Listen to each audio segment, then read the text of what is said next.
Welcome to Conscious Movie Reviews. I'm your host, Joy Davis, and here to review the biopic drama, I, Tonya, focusing on the family dynamics within the story. Born on November 12, 1970, Tonya Harding was raised in Portland, Oregon.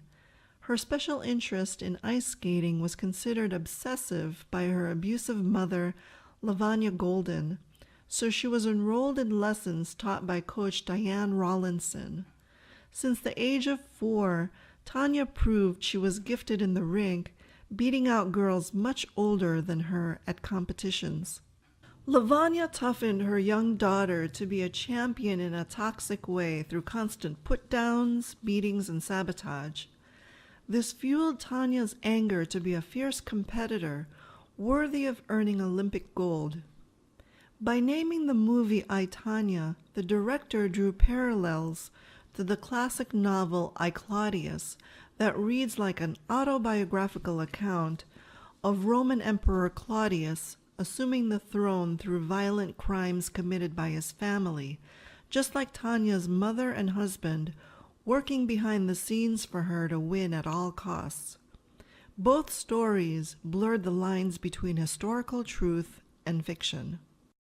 In a media interview, LaVonya wore a fur coat with a distracting parakeet on her shoulder. She defended herself against any charges by Tonya that she was an abusive mother. Having a parakeet for a pet symbolized LaVonya's power with words to reveal that she was an obnoxious woman full of negative self-talk. LaVonya complained about having to work many long hours as a waitress to support the household and was made to sew Tonya's competitive skating outfits because they couldn't afford to purchase them. By playing the victim, Tonya's mom taught her to use blame and shame as first lines of defense against the hardships of life. It was used well to get another chance to skate from judges whenever she blamed a bad performance on a broken shoelace, weak skate, or weak blade.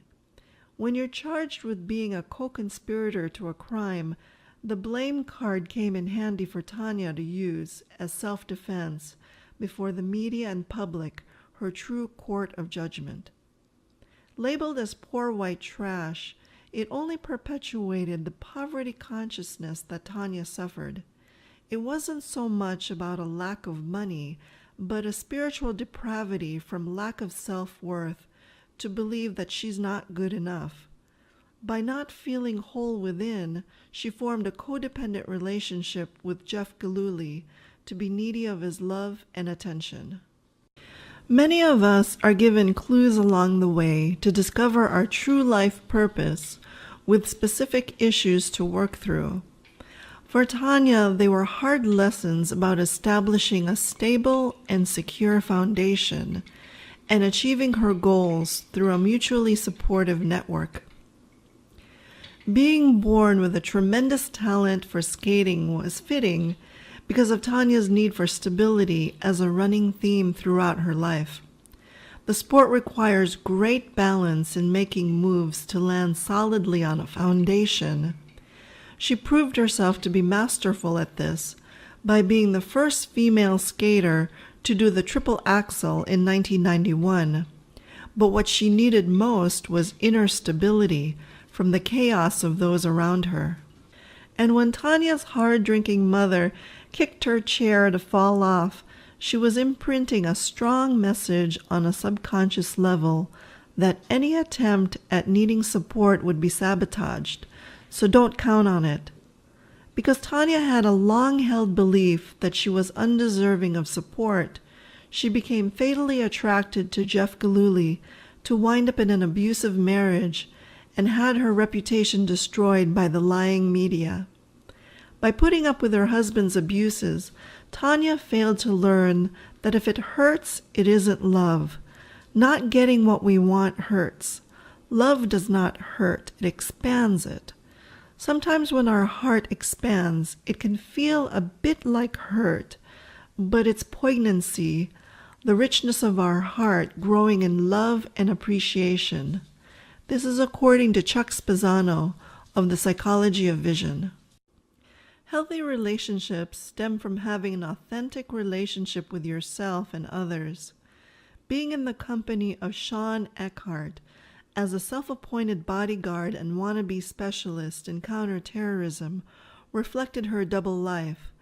It was when she wasn't being true to her rough nature whenever she put on a graceful and polished front with the skating judges for their voting approval. Both Gillooly and Eckhardt acted out of paranoia with their intent to send a fake death threat letter to Tonya's skating competitor, Nancy Kerrigan. According to self-help counselors Ron and Pat Potter-Efron, paranoia is a masked form of anger. The paranoid project their anger outward, thinking that others are mad at them. They protect themselves against the other's anger by becoming defensive, suspicious, and hostile. But they don't feel guilty because they think they're only protecting themselves. Their behavior mirrored Tonya's upbringing by her mother to see her competitors as the enemy. Serving as an in-house saboteur, LaVonya was the start of many lessons in self-sabotage for Tonya to work through, especially when Eckhardt hired a crook to break the right leg of Kerrigan with a retractable baton. In boxing, hitting below the belt suggests cheating, which Tonya was suspected of doing in the criminal investigation for being associated with Eckhardt. He sabotaged her career as a professional skater, similar to how LaVonya cut her off at the knees by beating her down with constant abuse.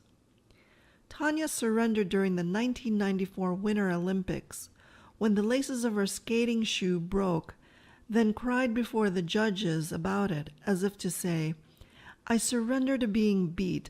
I can't give you my best performance because it doesn't matter. Who I am and what I do isn't good enough. I'll just go through the motions and skate."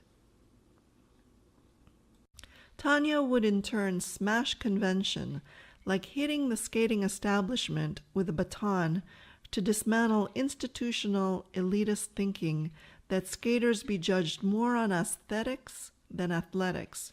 She changed the game by example. Like a maverick, Tonya did it her way with raw power and grit on the ice.